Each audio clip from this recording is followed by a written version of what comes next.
My name is Chanell Bell, and I am an actor, writer, I guess an overall creative person.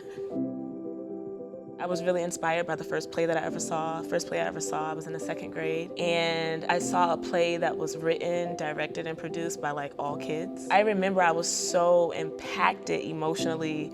I feel like I ascended into like a different place or something. And I was like, I gotta do that, I gotta do that. And I just kept thinking that. And then I went home and I told my mom, like, I'm gonna be an actor.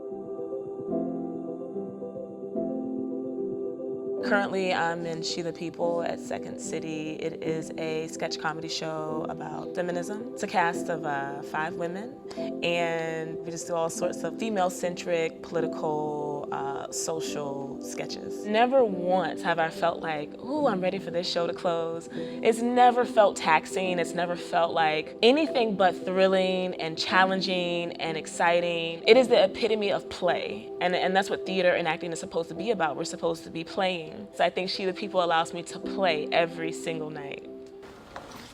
Jared, oh baby. What are you doing here? I thought you were at the airport. For TV and film, you get to redo it over and over and over until you get it right. Well, with stage, it's all homework and rehearsal. And when you go on stage, that's the only moment you have.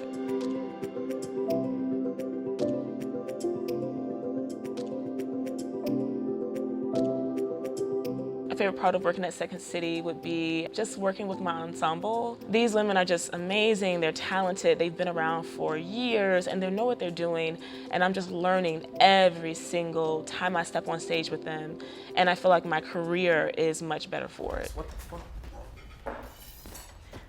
Jason, it sounds like it's coming from the hallway.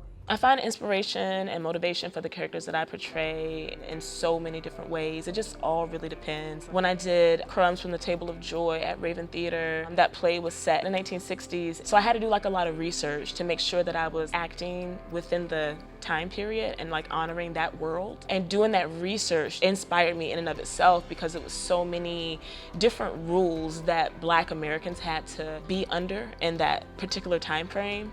And so having to like adopt some of those rules in that world was like, wow, like just inspiring to even do that show, and knowing that like when I step off stage, I'm in 2018 at the time. I'm grateful for the progress that Black Americans, people of color, liberal people have made in this country, for me to be able to do a show like this and it be imaginary right now. Death made us nauseous with regret.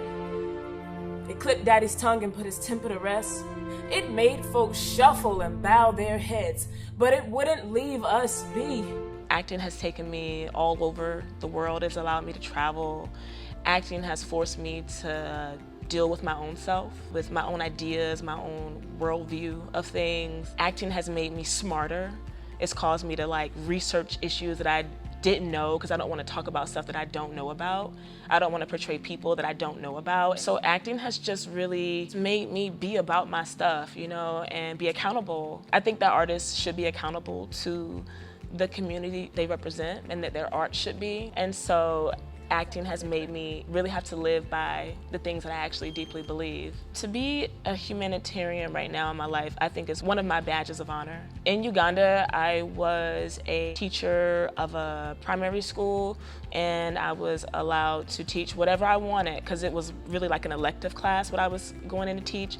So I decided to teach hip-hop, poetry, and writing, and introduce to them some Black American poets, writers, lyricists, etc., and watch them create their own creative essays and poetry and stuff for the first time. They had never done stuff like that before. I would and will give my whole life to the work that I believe in, to providing resources to communities who really don't have the access, you know, to clean water and food and just sustainability in their communities. It means everything to me. It means more than art. I feel like it's my whole entire heartbeat and my whole purpose, and I would give my whole life to it.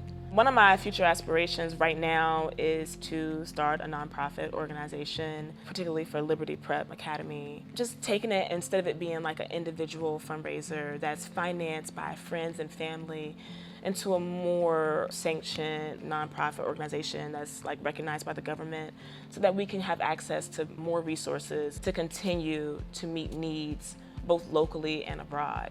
So that is one of my biggest aspirations. Career-wise, I just want to stay booked and busy. Yeah.